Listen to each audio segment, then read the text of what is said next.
ಆತ್ಮೀಯರೇ, ಎನರ್ಟಿಕಲ್ ಮೀ ಚಾನೆಲ್ಗೆ ಪ್ರೀತಿಯ ಸ್ವಾಗತ. IAS, GPSTR, TET, PSI ಯಾವುದೇ ಪರೀಕ್ಷೆ ನೀವು ಬರೀರಿ, ಇಂತಹ ಪ್ರಶ್ನೆಗಳು ನಾನೀಗ ಈ ವಿಡಿಯೋದಲ್ಲಿ ಕೊಡುವಂತಹ ಪ್ರಶ್ನೆಗಳಲ್ಲಿ ಬರ್ತದೆ. ಸ್ವಲ್ಪ ಅದರ ಜೊತೆಗೆ ನಾನು ಬೇಸಿಕ್ ವಿಷಯಗಳನ್ನು ಕೂಡ ಕೊಡ್ತಾ ಇದ್ದೇನೆ. ಖಂಡಿತವಾಗಿ ವಿಡಿಯೋವನ್ನು ಸ್ಕಿಪ್ ಮಾಡಬೇಡಿ, ಕೊನೆಯ ತನಕ ನೋಡಿ. ತುಂಬಾ ಇಂಪಾರ್ಟೆಂಟ್ ಆಗಿರುವಂತಹ ಪ್ರಶ್ನೆಗಳು ಈ ವಿಡಿಯೋದಲ್ಲಿ ಇವೆ. ಪೂರ್ತಿ ನೋಡಿದ ನಂತರ ನೀವೇ ಹೇಳ್ತೀರಿ ಖಂಡಿತವಾಗಿ ಇದು ತುಂಬಾ ಉಪಯುಕ್ತ ಆಗುವಂತಹ ವಿಡಿಯೋ ಅಂತ. ಓಕೆ, ಸ್ಟಾರ್ಟ್ ಮಾಡುವ. ಇಂಗಾಲದ ಡೈಆಕ್ಸೈಡ್ ನೀರು ಮತ್ತು ಶಕ್ತಿಯನ್ನು ನೀಡಲು ಪೈರುವೇಟಿನ ವಿಭಜನೆಯು ಡ್ಯಾಶ್ ದಲ್ಲಿ ನಡೆಯುತ್ತದೆ. The breakdown of pyruvate to give carbon dioxide, water and energy takes place ಇನ್.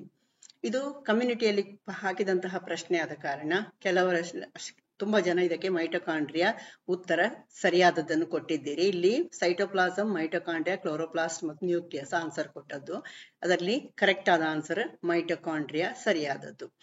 ಈ ಸ್ನಾಯು ಕೋಶಗಳಲ್ಲಿ ಆಮ್ಲಜನಕ ರಹಿತ ಉಸಿರಾಟ ಆದಾಗ, ಅಂದ್ರೆ ಅನರೋಬಿಕ್ ರೆಸ್ಪಿರೇಷನ್ ಉಂಟಾದಾಗ ಲ್ಯಾಕ್ಟಿಕ್ ಆಮ್ಲ ಉತ್ಪಾದನೆ ಆಗ್ತದೆ. ಮೈಟೊಕಾಂಡ್ರಿಯಾದಲ್ಲಿ ಪೈರುವೇಟಿನ ಏರೋಬಿಕ್ ಉಸಿರಾಟದಲ್ಲಿ ಇಂಗಾಲದ ಡೈಆಕ್ಸೈಡ್ ಮತ್ತು ನೀರನ್ನು ಅದು ಉತ್ಪಾದನೆ ಮಾಡ್ತದೆ.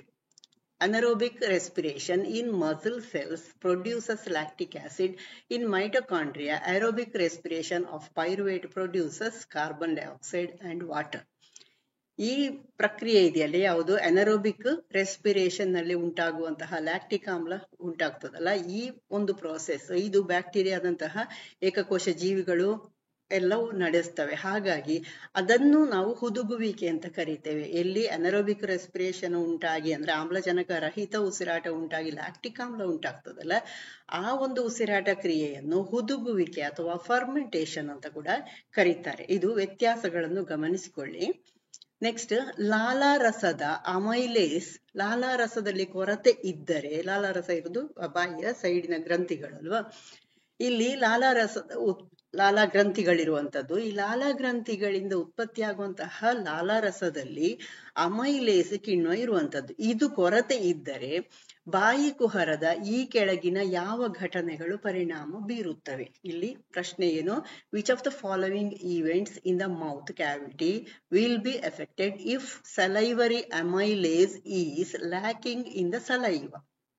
ಓಕೆ, ಪಿಷ್ಟವು ಸಕ್ಕರೆಗಳಾಗಿ ವಿಭಜನೆ, starch breaking down into sugars, protein amino ಆಮ್ಲಗಳಾಗಿ ವಿಭಜನೆ, proteins breaking down into amino acids, ಜೀವಸತ್ವಗಳ ಹೀರಿಕೊಳ್ಳುವಿಕೆ, ಅಬ್ಸಾರ್ಪ್ಷನ್ ಆಫ್ ವಿಟಮಿನ್ಸ್, ಕೊಬ್ಬುಗಳು ಕೊಬ್ಬಿನಾಮ್ಲಗಳು ಮತ್ತು ಗ್ಲಿಸೆರಾಲ್ ಆಗಿ ಒಡೆಯುವಿಕೆ, ಕೊಬ್ಬುಗಳು ಕೊಬ್ಬಿನಾಮ್ಲಗಳು ಮತ್ತು ಗ್ಲಿಸೆರಾಲ್ ಆಗಿ ಒಡೆಯುವಿಕೆ ಅಥವಾ ವಿಭಜಿಸುವಿಕೆ, fats breaking down into fatty acids and ಗ್ಲಿಸೆರಾಲ್.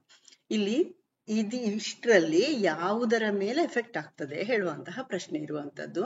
Starch breaking down into sugars ಅಥವಾ ಪಿಷ್ಟ ಸಕ್ಕರೆಯಾಗಿ ವಿಭಜನೆ ಆಗುವಂತಹ ಪ್ರಕ್ರಿಯೆಯ ಮೇಲೆ ಇದು ಪರಿಣಾಮ ಬೀರ್ತದೆ. ಯಾಕಂದ್ರೆ ಬಾಯಿಯಲ್ಲಿ ಜೀರ್ಣ ಆಗುವಂಥದ್ದು ಸ್ಟಾರ್ಚ್ ಮಾತ್ರ ಅಲ್ವಾ.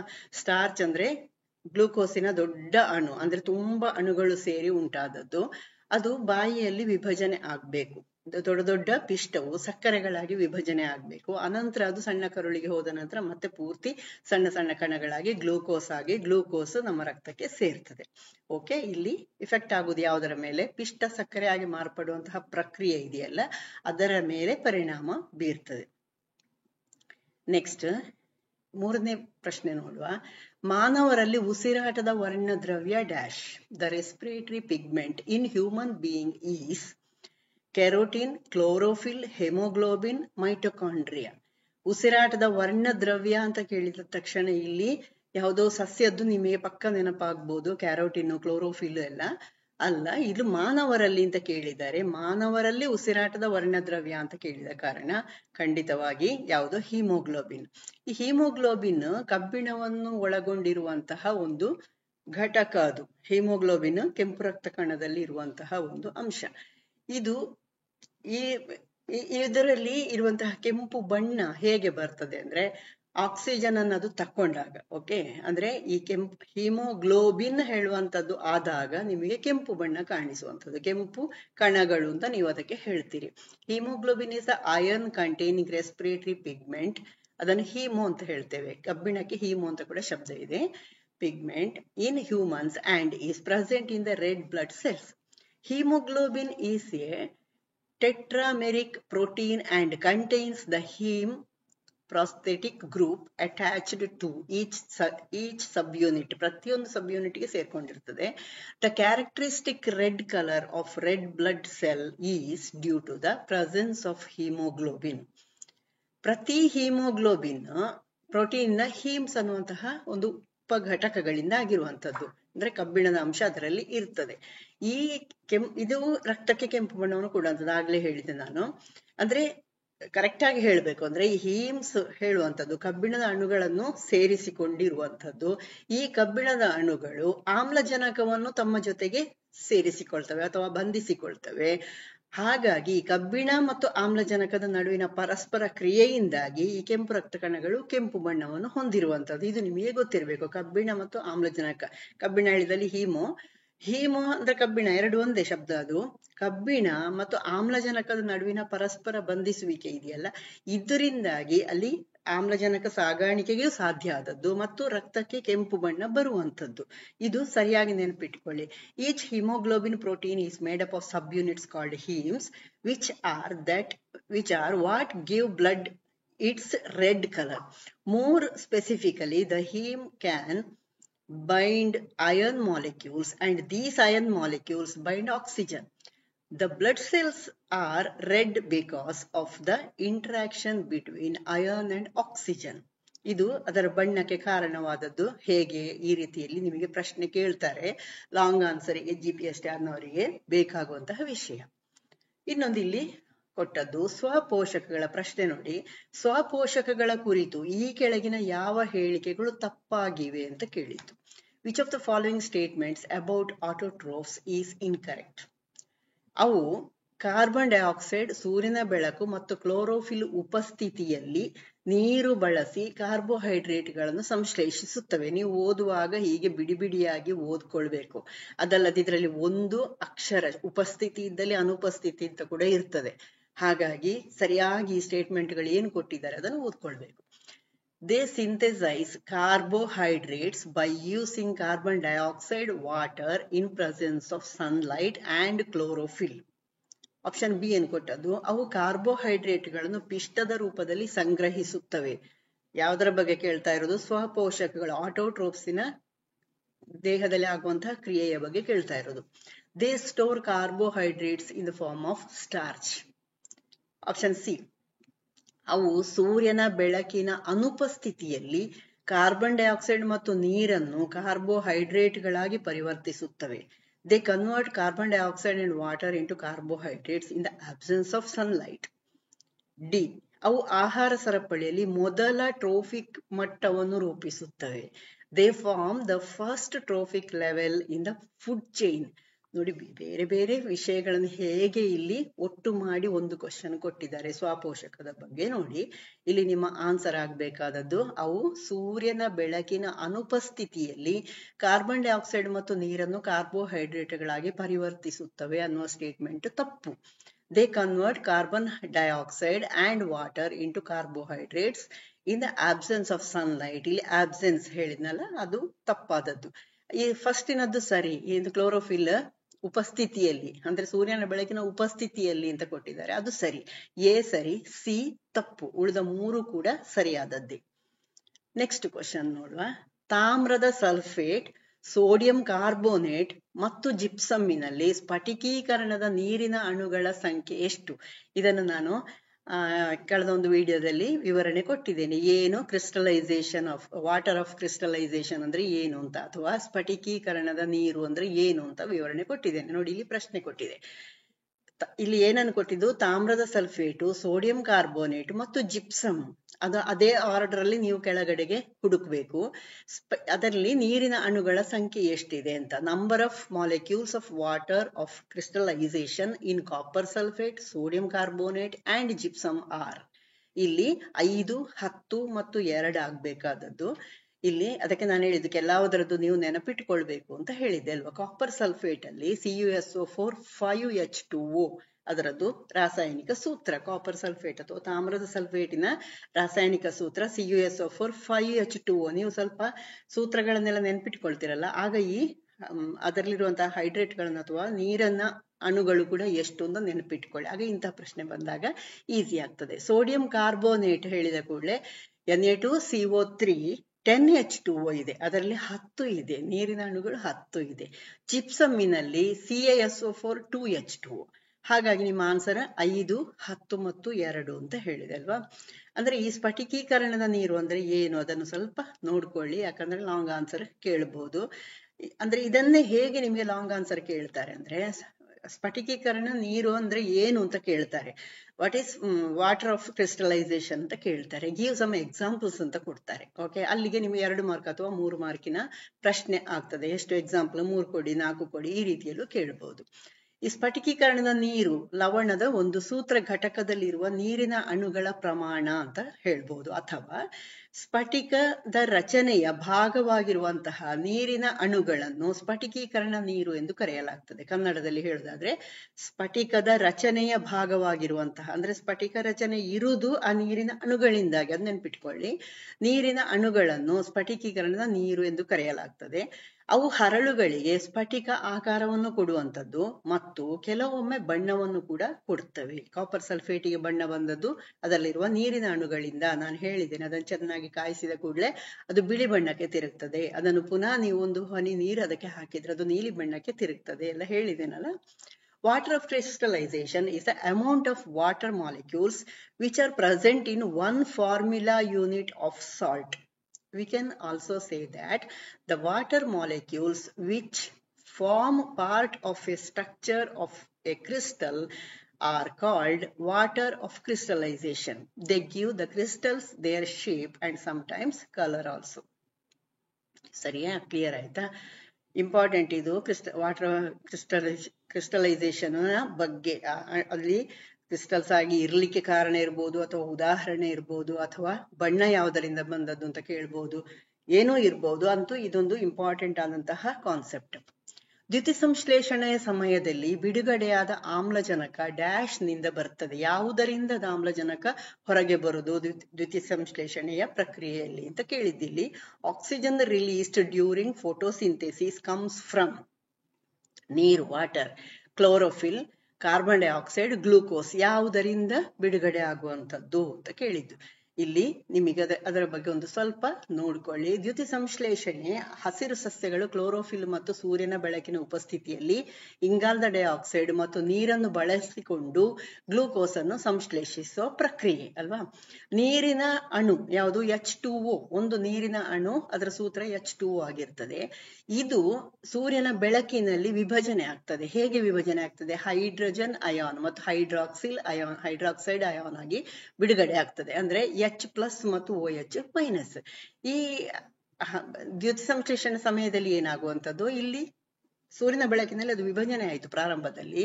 ಈ ಹೈಡ್ರಾಕ್ಸೈಡ್ ಅಯಾನ್ ಇದೆಯಲ್ಲ, OH-, ಇದು ಆಮ್ಲಜನಕ ಅನಿಲವನ್ನು ಮುಂದಿನ ಹಂತದಲ್ಲಿ ಬಿಡುಗಡೆ ಮಾಡ್ತದೆ. OH, 2 OH ಸೇರ್ತದೆ, O2 ಬಿಡುಗಡೆ ಆಗ್ತದೆ. Okay. Photosynthesis is the process by which green plants synthesize glucose by utilizing carbon dioxide and water in the presence of chlorophyll and sunlight. The splitting of water H2O molecules into a hydrogen ion H+ and hydroxide ion OH- occurs during photolysis. ಈ ಪ್ರಕ್ರಿಯೆ ಕೂಡ ನೆನಪಿರಬೇಕು. ಯಾವ ಅಲ್ಲಿ ಕೇಳ್ಬೋದು, ಸೂರ್ಯನ ಬೆಳಕಿನಲ್ಲಿ ನೀರು ವಿಭಜನೆಯಾಗಿ oxygen ಬಿಡುಗಡೆ ಆಗುವಂತಹ ಪ್ರಕ್ರಿಯೆಯನ್ನು ಡ್ಯಾಶ್ ಎನ್ನುತ್ತಾರೆ ಅಂತ ಕೇಳ್ಬೋದು. ನಿಮಗೆ ನೆಕ್ಸ್ಟ್ ಪರೀಕ್ಷೆಯಲ್ಲಿ ಆ ರೀತಿ ಕೇಳ್ಬೋದು. ಫೋಟೋಲಿಸಿಸ್ ಅಂತ ಕರೆಯುವಂಥದ್ದು. Okay. The hydroxide ions react to produce oxygen gas, O2 ರೂಪದಲ್ಲಿ ಅದು ಬಿಡುಗಡೆ ಆಗುವಾಗ ಮಾಡ್ತದೆ. ಈ ಪ್ರಕ್ರಿಯೆಯನ್ನೇ ಫೋಟೋಲಿಸಿಸ್ ಅಂತ ಕರೀತಾರೆ, ಅಥವಾ ದಿಸ್ ಪ್ರೊಸೆಸ್ ಇಸ್ ಕಾಲ್ಡ್ ಫೋಟೋಲಿಸಿಸ್. ಫೋಟೋಲಿಸಿಸ್ ಅಂದ್ರೆ ಏನು? ನಿಮಗೆ ಆ ರೀತಿ ಲಾಂಗ್ ಆನ್ಸರ್ಗೆ ಕೇಳ್ಬಹುದು, ಆಗ ಇದನ್ನು ನೀವು ಬರಿಬೇಕಾಗ್ತದೆ. ನಾನೀಗ ಹೇಳಿದ್ದಷ್ಟನ್ನು, ಅದಕ್ಕೋಸ್ಕರ ನಾನು ಸೆಂಟೆನ್ಸ್ಗಳನ್ನು ಓದಿ ಹೇಳ್ತಾ ಇರೋದು. ಇಷ್ಟು ವಿಷಯಗಳನ್ನು ನೀವು ಬರಿಬೇಕಾಗ್ತದೆ. ಫೋಟೋಲಿಸಿಸ್ ಅಂದ್ರೆ ಏನು ಅಂತ ಕೇಳಿದ್ರೆ ನೀವು ಇದಿಷ್ಟನ್ನು ಬರಿಬೇಕು. Photosynthesis is the process by which green plant synthesise glucose by utilising carbon dioxide and water in the presence of chlorophyll and sunlight. The splitting of water H2O molecules into hydrogen ion H plus and hydroxide ion OH negative occurs during photolysis. This occurs, these hydroxide ions OH reacts to produce oxygen gas O2. This is called, or this process is called photolysis. ಇಷ್ಟು ನೀವು ಬರಿಬೇಕಾಗ್ತದೆ. 1 ಅಥವಾ 2 mark ಇದಕ್ಕೆ ನಿಮಗೆ ಸಿಗ್ತದೆ. Okay, next, ಕೊಟ್ಟಿರುವ ಆಹಾರ ಸರಪಳಿಯಲ್ಲಿ 4ನೇ trophic ಮಟ್ಟದಲ್ಲಿ ಶಕ್ತಿಯ ಪ್ರಮಾಣ 6 ಕಿಲೋ ಜೌಲ್ ಆಗಿದ್ದರೆ ಉತ್ಪಾದಕರ ಮಟ್ಟದಲ್ಲಿ ಲಭ್ಯವಿರುವ ಶಕ್ತಿ ಎಷ್ಟು? ಇದರಲ್ಲಿ 4ನೇದು ಅಂತ ಕೇಳ್ಬೋದು, ಮುಂದಿನ ಸತಿ 2ನೇದು ಕೇಳ್ಬೋದು, ಅಥವಾ 5ನೇದು ಅಂತ ಕೇಳ್ಬೋದು. ಹಾಗಾಗಿ ನೆನ್ಪಿಟ್ಕೊಳ್ಬೇಕು ಏನನ್ನು ಹೇಳಿದ್ದಿಲ್ಲಿ. ಟ್ರೋಫಿಕ್ ಮಟ್ಟದಲ್ಲಿ ಶಕ್ತಿಯ ಪ್ರಮಾಣ ಇದರಲ್ಲಿ 4ನೇ ಟ್ರೋಫಿಕ್ ಮಟ್ಟದಲ್ಲಿ ಕೇಳಿದ್ದು 6 ಕಿಲೋ ಜೌಲ್ ಇದೆ. ಹಾಗಾದ್ರೆ ಪ್ರಾರಂಭದಲ್ಲಿ ಉತ್ಪಾದಕರ ಹಂತದಲ್ಲಿ ಎಷ್ಟಿದೆ? ಉತ್ಪಾದಕರ ಹಂತ 1ನೇ ಹಂತ, 2ನೇದು 1ನೇ ಹಂತದ ಗ್ರಾಹಕರು, 2ನೇ ಹಂತದ ಗ್ರಾಹಕರು, 3ನೇ ಹಂತದ ಗ್ರಾಹಕರು, ಇಲ್ಲಿ 4ನೇದನ್ನು ಕೇಳಿದ್ದು. In a given food chain, if the amount of energy at the 4th trophic level is 6 kilojoule, what will be the energy available at the producer level? ಇಲ್ಲಿ ನಾನು ಒಂದು ಎಕ್ಸಾಂಪಲ್ ಕೊಟ್ಟಿದ್ದೇನೆ. ಗ್ರಾಸ್ ಹಾಪರು ಅಂದ್ರೆ ಗ್ರಾಸ್ ಅನ್ನೋ ತಿಂದು ಗ್ರಾಸ್ ಹಾಪರಿಗೆ ಹೋಯ್ತು, gross ಹಾಪರ್ನಿಂದ ಫ್ರಾಗಿಗೆ ಹೋಯ್ತು, ಫ್ರಾಗಿಂದ ಸ್ನೇಕಿಗೆ ಹೋಯ್ತು, ಸ್ನೇಕಿಂದ ಆಕಿಗೆ ಹೋಯ್ತು, ಅಂದ್ರೆ ಗಿಡುಗನಿಗೆ ಹೋಯ್ತು. ಹುಲ್ಲು, ಮಿಡಿತೆ, ಕಪ್ಪೆ, ಹಾವು, ಗಿಡುಗ. ಇಲ್ಲಿ 4ನೇ ಹಂತ ಹೇಳಿದ್ರೆ ಹಾವಾಯ್ತು. ಹುಲ್ಲು, ಮಿಡಿತೆ, ಕಪ್ಪೆ, ಹಾವು 4ನೇ ಹಂತಕ್ಕೆ ಎಷ್ಟು ಹೋದದ್ದು ಅಂತ ಕೇಳಿದ್ದು.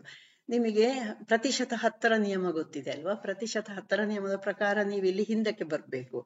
6 ಕಿಲೋ ಜೌಲ್ ಹಾವಿನಲ್ಲಿ ಆದ್ರೆ ಅದಕ್ಕಿಂತ ಮೊದಲನೇದಲ್ಲಿ 60, ಅದಕ್ಕಿಂತ ಮೊದಲನೇದಲ್ಲಿ 600, ಅದಕ್ಕಿಂತ ಮೊದಲನೇದಲ್ಲಿ 6000 ಆಯ್ತು ಅಲ್ವಾ? ಹಾಗಾಗಿ ನಿಮ್ಮ ಆನ್ಸರ್ 6000 ಕಿಲೋ ಜೌಲ್. ಹೀಗೆ ಕೊಡುವುದರ ಬದಲು ನಿಮಗೆ ಪ್ರಾರಂಭದ ಹಂತದಲ್ಲಿ ಅಂದ್ರೆ ಉತ್ಪಾದಕರ ಹಂತದಲ್ಲಿ 6000 ಕಿಲೋ ಜೌಲ್ ಇತ್ತು, 4ನೇ ಹಂತಕ್ಕೆ ಹೋದಾಗ ಎಷ್ಟಾಯ್ತು ಅಂತ ಒಂದು ಉದಾಹರಣೆಯನ್ನು ಕೊಡಬಹುದು. ಓಕೆ, ಹಾಗೆ ಕೊಟ್ಟಾಗಲೂ ನೀವು ಉದಾಹರಣೆ ಇಲ್ಲದಿದ್ರು ನೀವು ಲೆಕ್ಕ ಹಾಕ್ಬಹುದು. ಪ್ರಾರಂಭದ ಹಂತದಲ್ಲಿ 6000 ಇದ್ದದ್ದು, 2ನೇ ಹಂತಕ್ಕೆ ಬರುವಾಗ 1 0 ತೆಗಿರಿ, ಅದರ ನೆಕ್ಸ್ಟ್ ಹಂತಕ್ಕೆ ಬಂದಾಗ ಇನ್ನೊಂದು 0 ತೆಗಿರಿ, ಅಂದ್ರೆ ಪ್ರತಿಶತ 10 ಕಡಿಮೆ ಆಗ್ತದೆ ಅಲ್ಲ, ಅದಕ್ಕೆ ಹೇಳಿದ್ದು 1 0 1 0 ಅಂತ. ಓಕೆ, ಹಾಗೆ ಮಾಡ್ಕೊಂಡು ಲೆಕ್ಕ ಹಾಕಿ. ಶಕ್ತಿ ನಿತ್ಯತೆಯ ನಿಯಮ ಅಂತಲ್ಲ ಇಲ್ಲಿ ಅಳವಡಿಸ್ಲಿಕ್ಕೆ ಹೋಗ್ಬೇಡಿ. ಪ್ರತಿಶತ 10ರಷ್ಟು ಕಡಿಮೆ ಆಗ್ತಾ ಹೋಗ್ತದೆ, ನೆನ್ಪಿಟ್ಕೊಳ್ಳಿ. ಕೊಟ್ಟಿರುವ ಆಹಾರ ಸರಪಳಿಯಲ್ಲಿ 4ನೇ ಟ್ರೋಫಿಕ್ ಮಟ್ಟದಲ್ಲಿ ವಿವರಣೆ ಬರಿಬೇಕು ಅಂತ ಇದ್ರೆ ಹೇಗೆ ಬರಿಬೇಕು ನೀವು? ಕೊಟ್ಟಿರುವ ಆಹಾರ ಸರಪಳಿಯಲ್ಲಿ 4ನೇ ಟ್ರೋಫಿಕ್ ಮಟ್ಟದಲ್ಲಿ ಶಕ್ತಿಯ ಪ್ರಮಾಣ 6 ಕಿಲೋ ಜೌಲ್ ಆಗಿದ್ದರೆ 6000 ಕಿಲೋ ಜೌಲ್ ಉತ್ಪಾದಕ ಮಟ್ಟದಲ್ಲಿ ಲಭ್ಯವಿರುವ ಶಕ್ತಿಯಾಗಿರ್ತದೆ. In the given food chain, if the amount of energy at 4th tropic level is 6 kilojoule, then 6000 kilojoule will be the energy available at the producer level. ಆಮೇಲೆ ಕೆಳಗಡೆಗೆ ನೀವು ಮತ್ತೆ ಬರಿಬೇಕು. ಕೇವಲ 10% ಶಕ್ತಿಯು ಮುಂದಿನ ಉನ್ನತ ಮಟ್ಟದ ಟ್ರೋಫಿಕ್ ಮಟ್ಟಕ್ಕೆ ವರ್ಗಾವಣೆ ಆಗುವುದರಿಂದ ಉತ್ಪಾದಕರ ಮೇಲೆ 600 ಕಿಲೋ ಜೌಲ್, ಅಂದ್ರೆ ಉತ್ಪಾದಕರ ನಂತರ 600 ಕಿಲೋ ಜೌಲ್ ಶಕ್ತಿ.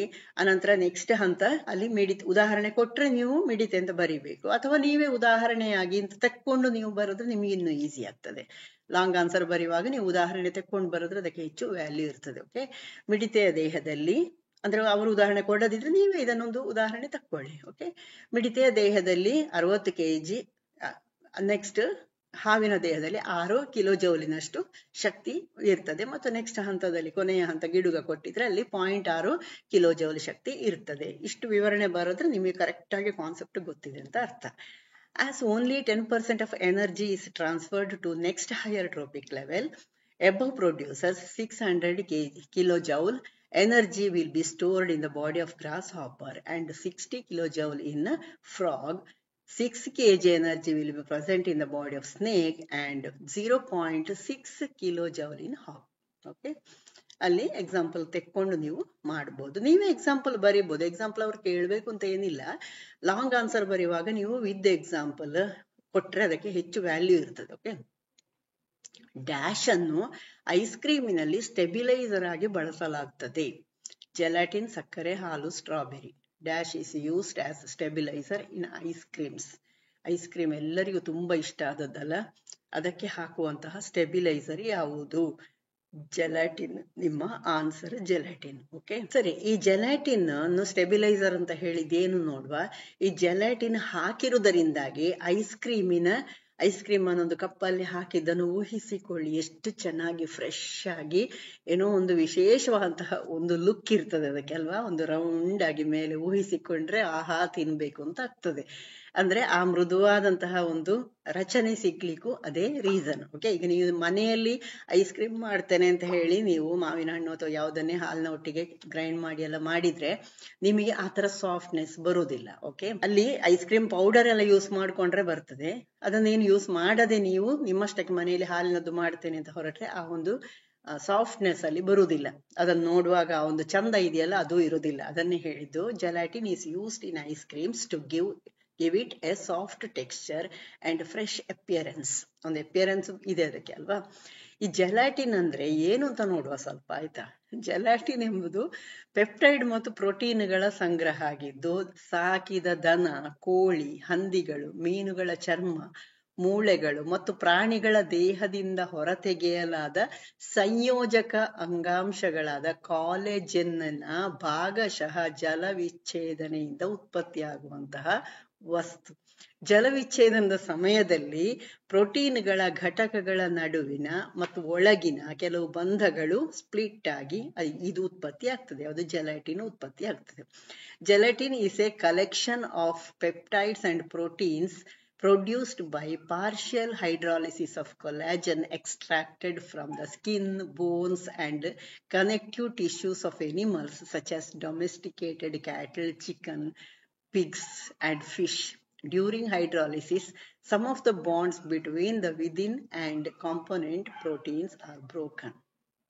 ಸಾಕಲ್ಲ, ಇದಕ್ಕೆ ಬೇರೆ ಏನಾದ್ರೂ ಬೇಕಾ? ಮತ್ತೆ ಇಲ್ಲಿ ಬೇಡಲ್ಲ. ಕುಡಿಯುವ ನೀರಿಗೆ pH ನ ಅಪೇಕ್ಷಣೀಯ ಶ್ರೇಣಿ, ತುಂಬಾ ಜನ ತಪ್ಪು ಮಾಡಿದ್ದೀರಿ, ಇದು ಕಮ್ಯುನಿಟಿಯಲ್ಲಿ ಹಾಕಿದ್ದೆ ನಾನು, 6.5 ರಿಂದ 8.5 pH ಮೌಲ್ಯ ಇದ್ರೆ okay, ಕುಡಿಬಹುದು. The desirable range of pH for drinking water is 6.5 to 8.5. ಇದು ಮರಿಬೇಡಿ. ಅದ್ಯಾಕೆ 7 ಅಲ್ವಾ ಅಂತ ಕೇಳಬೇಡಿ. 7 ಪ್ಯೂರ್ ವಾಟರ್ ಇಂದು. ಓಕೆ, ಪ್ಯೂರ್ ವಾಟರ್ ನಿಮಗೆ ಸಿಗುದಿಲ್ಲ. ಸಂಪೂರ್ಣ ಶುದ್ಧ ನೀರಿನದ್ದು 7 pH ಮೌಲ್ಯ ಸರಿ, ಆದ್ರೆ ನಿಮಗೆ ಆ ತರ ನೀರು ಸಿಗುದಿಲ್ಲ. ಅದರಲ್ಲಿ ಲವಣಗಳೆಲ್ಲ ಸೇರ್ಕೊಂಡಿರ್ತದೆ. ಓಕೆ, ಇದು ನಿಖರವಾದಂತಹ ಪ್ರಮಾಣದಲ್ಲಿರುವಂತದ್ದು. ನೀರನ್ನು ತಟಸ್ಥ ಪಾನೀಯ ಅಂತ ಅಥವಾ ತಟಸ್ಥ ನೀರು ಅಂತ ಹೇಳಬೇಕಿದ್ರೆ pH ಮೌಲ್ಯ 7 ಇರ್ತದೆ.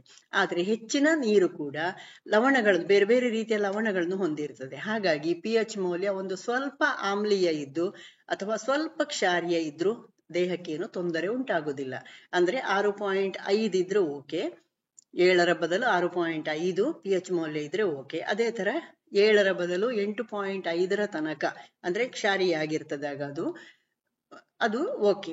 ಒಂದು ಸತಿ ನನಗೆ ಎಕ್ಸ್ಪೆರಿಮೆಂಟ್ ಮಾಡುವಾಗ ಹಾಗೆ ಆಗಿದೆ. ಮಕ್ಕಳು ನೀರು ತಂದು ಕೊಟ್ಟಿದ್ರು, ಅಂದ್ರೆ ಬೇರೆ ಬೇರೆ ನೀರನ್ನು ತಂದು ಕೊಡ್ಲಿಕ್ಕೆ ಹೇಳಿದ್ ನಾನು. ಪ್ರಯೋಗ ಮಾಡುವಾಗ ಅವರಿಗೆ ಆಮ್ಲ ಪ್ರತ್ಯಾಮ್ಲ ಇದರ ಬಗ್ಗೆ ಎಲ್ಲ ಹೇಳುವಾಗ ಅವರ ಮನೆಯದ್ದು ಎಲ್ಲ ನೋಡುವ ಸ್ವಲ್ಪ ಆಮ್ಲ ಪ್ರತ್ಯಾಮ್ಲ ಗೊತ್ತಾಗ್ತದಲ್ಲ ಅಂತ ಹೇಳ್ಕೊಂಡು ನೀರು ತಂದು ನಾನು ಮೊದಲೆಲ್ಲ ಟೆಸ್ಟ್ ಮಾಡಿ ನೋಡಿದ್ದೇನೆ.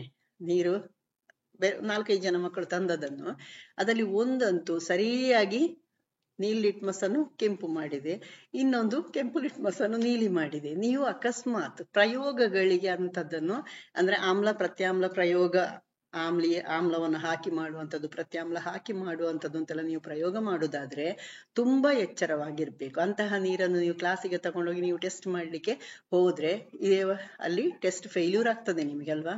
ಹಾಗಾಗಿ ಎಕ್ಸ್ಪೆರಿಮೆಂಟ್ ಮಾಡೋದು ಅಂತೆಲ್ಲ ಇದ್ದಾಗ ನೀವು ಮನೆಗಳಿಂದ ನೀರು ತರಿಸಿದ್ರೆ ಅಥವಾ ಶಾಲೆಯಲ್ಲಿರುವಂತಹ ನೀರಲ್ಲಿ ಆದ್ರೂ ಕೂಡ ನೀವು ತುಂಬಾ ಕೇರ್ಫುಲ್ ಆಗಿರ್ಬೇಕು. ನೀರು ತಟಸ್ಥ ಅಂತ ತಲೆಯಲ್ಲಿ ಇಟ್ಟುಕೊಂಡು ಮಾಡಬೇಡಿ. ಯಾಕಂದ್ರೆ ಅಲ್ಲಿರುವಂತಹ ನೀರು, ಅಲ್ಲಿರುವಂತಹ ಏನು ಲವಣಗಳ ಪ್ರಮಾಣ ನಿಮಗೆ ಗೊತ್ತಿಲ್ಲ. ಓಕೆ, ಹಾಗಾಗಿ ಇದೆಲ್ಲ ಕೇರ್ಫುಲ್ ಆಗಿರ್ಬೇಕು ನೀವು ಟೀಚರ್ಸ್ ಆದವರು ಅಥವಾ ಆಗುವವರು. Completely pure water has a pH level of 7, which is exactly in the middle of the scale, making the water a neutral drink. However, most water contains particles that may change the pH value from 6.5 to 8.5. ಅಂದ್ರೆ slightly basic ಇರ್ಬೋದು, slightly acidic ಇರ್ಬೋದು. ಕೆಳಗಿನ ಪ್ರತಿಕ್ರಿಯೆಯನ್ನು ಪರಿಗಣಿಸಿ. ಅಂದ್ರೆ ಒಂದು equation ಕೊಟ್ಟಿದ್ದಾರೆ. Consider the following reaction. CH4 plus O2 gives CO2 plus 2H2O. ಕೆಳಗಡೆ ಸ್ಟೇಟ್ಮೆಂಟ್ಸ್ ಇದೆ. ಮೇಲೆ ನೀಡಿರುವ ಪ್ರತಿಕ್ರಿಯೆಯ ಬಗ್ಗೆ ಈ ಕೆಳಗಿನವುಗಳಲ್ಲಿ ಯಾವುದು ಸರಿಯಾಗಿದೆ? Which of the following about the reaction given above is are correct ಆಯ್ತಾ, ಸರಿಯಾ ಅಥವಾ ತಪ್ಪು. ಇಂತಹ ಪ್ರಶ್ನೆಗಳು ಬಂದಾಗ ಸ್ವಲ್ಪ ಕೇರ್ಫುಲ್ ಆಗಿ ನೋಡಿ, ಯಾಕಂದ್ರೆ ನಿಮಗೆ ನೋಡುವಾಗ ಇದು ತುಂಬಾ ದೀರ್ಘವಾಗಿರ್ತದೆ, ಕೆಳಗಡೆ ಪುನಃ ಕೋಡ್ ಕೊಟ್ಟು ಅದನ್ನಿಂದ ಹುಡುಕ್ಲಿಕ್ಕಿರ್ತದೆ, ಆಗ ಕನ್ಫ್ಯೂಸ್ ಮಾಡ್ಕೊಂಡು ತಪ್ಪು ಮಾಡುದು ಜಾಸ್ತಿ. ಹಾಗಾಗಿ ಅದನ್ನು ನೋಡಿದ ತಕ್ಷಣ ಇದು ಏನು ಅಂತ ತಲೆಯಲ್ಲಿ ಮೊದಲು ತೆಕ್ಕೊಳ್ಳಿ, ಯಾವ ರೀತಿಯ ಪ್ರತಿಕ್ರಿಯೆ ಇದನ್ನೆಲ್ಲ ಯೋಚಿಸಿ ಇಟ್ಕೊಳ್ಳಿ. ಓಕೆ, ಫಸ್ಟ್ ಸ್ಟೇಟ್ಮೆಂಟ್ ಏನ್ ಕೊಟ್ಟಿದ್ದಾರೆ, ಕಾರ್ಬನ್ ಆಕ್ಸಿಡೀಕರಣಗೊಂಡಿದೆ, ಕಾರ್ಬನ್ ಇಸ್ ಆಕ್ಸಿಡೈಸ್ಡ್. ಹೈಡ್ರೋಜನ್ ಆಕ್ಸಿಡೀಕರಣಗೊಂಡಿದೆ, ಹೈಡ್ರೋಜನ್ ಈಸ್ ಆಕ್ಸಿಡೈಸ್ಡ್. ಹೈಡ್ರೋಜನ್ ಅಪಕರ್ಷಿಸಲ್ಪಟ್ಟಿದೆ, ಹೈಡ್ರೋಜನ್ ಈಸ್ ರೆಡ್ಯೂಸ್ಡ್. ಕಾರ್ಬನ್ ಅಪಕರ್ಷಿಸಲ್ಪಟ್ಟಿದೆ, ಕಾರ್ಬನ್ ಈಸ್ ರೆಡ್ಯೂಸ್ಡ್. ಇಲ್ಲಿ ಕೆಳಗೆ ಕೋಡ್ ಬಳಸಿ ಸರಿಯಾದ ಉತ್ತರ ಆಯ್ಕೆ ಮಾಡಿ. ನಿಮಗೆ ಹೀಗೆ ಕೋಡ್ ಕೊಡದೆ ಸುಮ್ಮನೆ 4 ಕೊಟ್ಟರೆ ತುಂಬಾ ಈಸಿ ನಿಮಗೆ. ಓಕೆ, ಇಲ್ಲಿ ಕೋಡ್ ಕೊಟ್ಟ ತಕ್ಷಣ ಮತ್ತೆ ಪುನಃ ನೀವು ಅಲ್ಲಿ ಚೆಕ್ ಮಾಡಬೇಕು ಯಾವುದು ಸರಿ ಇದೆ ಅಂತ. Select the code answer, correct answer using the code given below. 1 only, 1 and 2 only, 2 and 3 only, 2 and 4 only ಅಂತ ಕೊಟ್ಟಿದ್ದಾರೆ. ಇಲ್ಲಿ 1 only ಸರಿ. ಇಲ್ಲಿ ಬರೇ ಆಕ್ಸಿಡೀಕರಣಗೊಂಡದ್ದು ಒಂದೇ, ಯಾಕಂದ್ರೆ ಇದು ದಹನ ಕ್ರಿಯೆ ಇಲ್ಲಿ. ಓಕೆ, ಇಲ್ಲಿ ದಹನ ಕ್ರಿಯೆ ಇದು. ಹಾಗಾಗಿ ಇಲ್ಲಿ CH4 plus 2O2 CO2 plus 2H2O. The oxidizing agent is oxygen because it oxidizes methane to carbon dioxide. ಇಲ್ಲಿ ಆಕ್ಸಿಡೈಸಿಂಗ್ ಏಜೆಂಟ್ ಯಾವುದು ಅಂತ ನಿಮಗೆ ಕ್ವಶನ್ ಅನ್ನು ಕೇಳಬಹುದು, ಆಕ್ಸಿಜನ್ ಆಯ್ತಾ. Therefore this reaction is considered a combustion reaction. ಇಲ್ಲಿ ಹೀಗೂ ಒಂದು ಕ್ವಶನ್ ಹಾಕ್ಬಹುದು, CH4 plus 2H2O gives CO2 plus 2H2O ಕೊಟ್ಟು this reaction is combustion reaction why ಅಂತ ಕೇಳಬಹುದು. ಹಾಗಾಗಿ ಅದನ್ನು ಕೂಡ ನೀವು ಬರಿಬೇಕು. ಆಕ್ಸಿಜನ್ ಆಕ್ಸಿಡೈಸಿಂಗ್ ಏಜೆಂಟ್ ಆಗಿರ್ತದೆ ಇಲ್ಲಿ, ಹಾಗ ಅದು ಕಂಬಷನ್ ಮಾಡ್ತದೆ ಅಂತ ಬರಿಬೇಕಾಗ್ತದೆ. ಇಲ್ಲಿ ಕಾರ್ಬನ್ ಇಸ್ ರೆಡ್ಯೂಸ್ಡ್ ಅದನ್ನು ಕೂಡ ನೀವು ಬರಿಬೇಕಾಗ್ತದೆ. ಓಕೆ, ಇನ್ನು ಇದರಲ್ಲಿ ಕೇಳಬಹುದಾದಂತಹ ಇನ್ನೊಂದು ಪ್ರಶ್ನೆ ಇದು ಎಕ್ಸೋಥರ್ಮಿಕಾ ಎಂಡೋಥರ್ಮಿಕಾ ಅಂತ. ಓಕೆ, ಯಾಕೆ ಅಂತ ಕೂಡ ಕೇಳಬಹುದು. ಇದು the combustion of methane or ಇದನ್ನು ಆಕ್ಟೇನ್ ಅಂತ ಕೂಡ ಕರಿಬಹುದು. ಆಕ್ಟೇನ್ ಈಸ್ ಎಕ್ಸೋಥರ್ಮಿಕ್ ಬಿಕಾಸ್, ಯಾಕೆ ಅಂತ ಕೂಡ ಕೇಳಿರ್ತಾರಲ್ಲಿ, ಬಿಕಾಸ್ ಇಟ್ ರಿಲೀಸಸ್ ಎನರ್ಜಿ. ನೀವು ಬರೇ ಒಂದು ಸಮೀಕರಣವನ್ನು ಕೊಟ್ಟು ನಿಮಗೆ ಇಷ್ಟೆಲ್ಲ ಪ್ರಶ್ನೆಗಳನ್ನು ಕೇಳಬಹುದು. ಯಾವುದು ರೆಡ್ಯೂಸ್ ಆಗಿದೆ ಇದರಲ್ಲಿ ಯಾವುದು ರೆಡ್ಯೂಸ್ ಆಗಿದೆ ಅಂತ ಕೇಳಬಹುದು, ಇದರಲ್ಲಿ ಯಾವುದು ಆಕ್ಸಿಡೈಸಿಂಗ್ ಏಜೆಂಟ್ ಅಂತ ಕೇಳಬಹುದು, ಇದರಲ್ಲಿ ಇದು ಯಾವ ರೀತಿಯ ಪ್ರತಿಕ್ರಿಯೆ ಅಂತ ಕೇಳಬಹುದು, ಎಕ್ಸೋಥರ್ಮಿಕ್ ಆರ್ ಎಂಡೋಥರ್ಮಿಕ್ ಅಂತ ಕೇಳಬಹುದು. ಆಮೇಲೆ ಇದು ಕಂಬಷನ್ ರಿಯಾಕ್ಷನ್ ಯಾಕೆ ಅಂತ ಕೇಳಬಹುದು, ಬಿಕಾಸ್ ಇಟ್ ರಿಲೀಸಸ್ ಎನರ್ಜಿ ಅಂತ ನೀವು ಬರಿಬೇಕಾಗ್ತದೆ. ಓಕೆ, ಒಂದು ಕ್ವಶನ್ ಕೊಟ್ಟು ಯಾವ ರೀತಿಯಲ್ಲಿ ಕೂಡ ನಿಮಗೆ ಪ್ರಶ್ನೆಗಳನ್ನು ಕೇಳಬಹುದು, ಅದು ನಿಮ್ಮ ಗಮನದಲ್ಲಿ ಇರ್ಬೇಕು ಯಾವಾಗ್ಲೂ. ನೆಕ್ಸ್ಟ್, ಕಡಿಮೆ ತಾಪಮಾನದಲ್ಲಿರುವ ಕಾಯದಿಂದ ಹೆಚ್ಚಿನ ತಾಪಮಾನದಲ್ಲಿರುವ ಕಾಯಕ್ಕೆ ಶಾಖವು ಸ್ವತಃ ಹರಿಯುವುದಿಲ್ಲ ಎಂಬ ಹೇಳಿಕೆಯನ್ನು ಡ್ಯಾಶ್ ಕರೆಯಲಾಗ್ತದೆ. ಥರ್ಮೋಡೈನಮಿಕ್ಸಿನ ಶೂನ್ಯ ನಿಯಮ, ಥರ್ಮೋಡೈನಮಿಕ್ಸಿನ ಮೊದಲ ನಿಯಮ, ಥರ್ಮೋಡೈನಮಿಕ್ಸಿನ ಎರಡನೇ ನಿಯಮ, ಥರ್ಮೋಡೈನಮಿಕ್ಸಿನ ಮೂರನೇ ನಿಯಮ. The statement that heat cannot flow by itself from a body at a lower temperature to a body at a higher temperature is known as 0th law of thermodynamics, first law of thermodynamics, second law of thermodynamics, third law of thermodynamics. ಇಲ್ಲಿ ಸ್ವಲ್ಪ ನಿಮಗೆ confuse ಆಗ್ಬಹುದು ಇದು ಯಾವುದಕ್ಕೆ ಅಂತ, ಯಾಕಂದ್ರೆ ಇಲ್ಲೊಂದು ಸ್ವಲ್ಪ ಹೆಚ್ಚಿನ ವಿವರಣೆ ಗೊತ್ತಿದ್ದಾಗ ಮಾತ್ರ ಇದನ್ನು ಬರೀಬಹುದು. ಸೆಕೆಂಡ್ ಲಾ ಆಫ್ ಥರ್ಮೋಡೈನಮಿಕ್ಸ್ ಇಲ್ಲಿ ಆನ್ಸರ್. ಯಾಕೆ ನಾನು ಹೇಳಿದ್ದು ನೋಡಿ, ಥರ್ಮೋಡೈನಮಿಕ್ಸ್ನ ಶೂನ್ಯ ನಿಯಮ ಅಥವಾ 0th ನಿಯಮ ಏನು ಹೇಳ್ತದೆ ಥರ್ಮೋಡೈನಮಿಕ್ಸ್ ಇಂದು, ಎರಡು ಕಾಯಗಳಲ್ಲಿ ಪ್ರತಿಯೊಂದು ಉಷ್ಣ ಸಮತೋಲನದಲ್ಲಿದ್ದರೆ ಅದರೊಂದಿಗೆ ಇರುವ ಮೂರನೇ ಕಾಯವು ಪರಸ್ಪರ ಸಮತೋಲನದಲ್ಲಿ ಇರ್ತದೆ. ಎರಡು ಕಾಯಗಳಿದೆ, ಅವುಗಳೆರಡರದ್ದು ಉಷ್ಣ ಇಕ್ವಿಲಿಬ್ರಿಯಂ ಅಲ್ಲಿ ಇದೆ, ಇನ್ನೊಂದು ಅದರ ಒಟ್ಟಿಗೆ ಇದ್ರೆ ಅದರದ್ದು ಕೂಡ ಪರಸ್ಪರ ಇಕ್ವಿಲಿಬ್ರಿಯಂ ಅಲ್ಲಿ ಇರ್ತದೆ ಅಂತ ಹೇಳಿದ್ದು.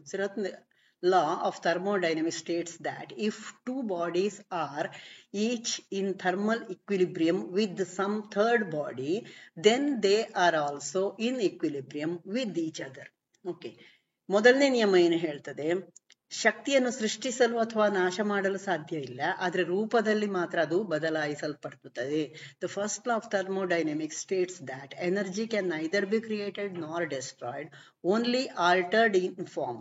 For any system, Energy transfer is associated with mass crossing the control boundary, external work or heat transfer across the boundary ಅಂತ ಹೇಳ್ತದೆ. ಸ್ವಲ್ಪ ಜಾಸ್ತಿ ವಿವರಣೆ ಬೇಕಿದ್ರೆ. ಓಕೆ, ಇನ್ನು ಎರಡನೇ ನಿಯಮ ಏನು ಹೇಳ್ತದೆ, ಇಡೀ ಬ್ರಹ್ಮಾಂಡದ ಎಂಟ್ರೋಪಿಯ ಸ್ಥಿತಿಯು ಒಂದು ಪ್ರತ್ಯೇಕವಾದ ವ್ಯವಸ್ಥೆಯಾಗಿ ಯಾವಾಗಲೂ ಕಾಲಾಂತರದಲ್ಲಿ ಹೆಚ್ಚಾಗ್ತದೆ ಅಂತ ಹೇಳ್ತದೆ.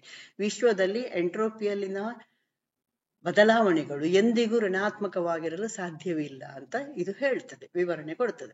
The second law of thermodynamics States that the state of entropy of the entire universe as an isolated system will always increase over time. The second law also states that the changes in the entropy in the universe can never be negative. ಹಾಗಾದ್ರೆ entropy ಅಂದ್ರೆ ಏನು ಅಂತ ನೋಡುವ.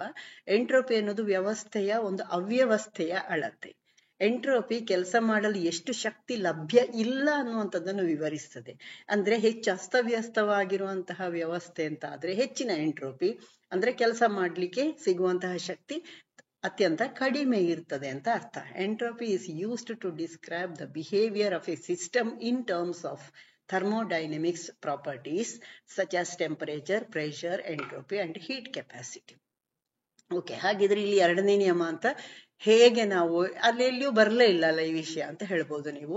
Kelvin Planck ಹೇಳಿಕೆ ಮತ್ತು Clausius ಹೇಳಿಕೆಯಿಂದ ನಾವು ಶಾಖ ಪಂಪಿನಂತಹ ಯಾವುದೇ ಬಾಹ್ಯ ಮೂಲವನ್ನು ಸೇರಿಸುವವರೆಗೆ ಕಡಿಮೆ ತಾಪಮಾನದಿಂದ ಹೆಚ್ಚಿನ ತಾಪಮಾನಕ್ಕೆ ಹರಿಲಿಕ್ಕೆ ಸಾಧ್ಯ ಇಲ್ಲ ಅಂತ ಅಲ್ಲಿ ಒಂದು ಸೆಂಟೆನ್ಸ್ ಕೊಟ್ಟಿದ್ದಾರೆ. ಹಾಗಾಗಿ ಇದು ಥರ್ಮೋಡೈನಮಿಕ್ಸ್ನ ಎರಡನೇ ನಿಯಮಕ್ಕೆ ಬರುವಂಥದ್ದು.